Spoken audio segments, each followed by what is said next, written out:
Agora, Dia Mundial de Turismo, tauta tem conferência que a organizada por Aruba Tourism Authority, caminho tauta tem keynote speaker,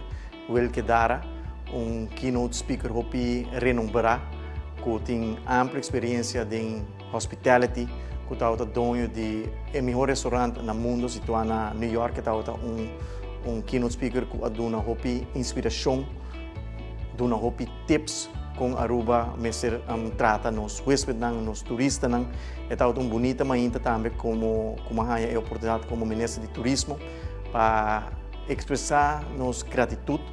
para nos partners da indústria, também expressar nos palavras de gratidão para toda a companhia, mas também todo empregado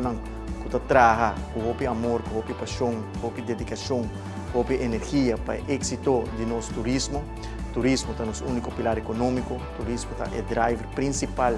de nossa economia, turismo é muito importante para cada de nós que vive no país aqui, que precisa de água, também nos paraquedurados, para reflexionar sobre a importância que o turismo tem para o bem-estar e progresso do país Aruba. Nós estamos orgulhosos e satisfeitos com o nosso turismo a desenvolver a última década com a água. Nós temos o país que tem o turismo de mais forte da inteira região do Caribe. Essa aqui está daqui, na todo esforço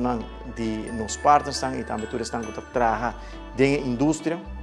O Ministério de Turismo afia manejo, afia visão onde nós temos Aruba, nós estamos contentes que o ano 2023 está considerado o melhor ano da história do país para o que trata turismo. Apesar de também nós queremos agradecer todos que estão envolvidos na indústria aqui e felicitar. É bonita dia aqui.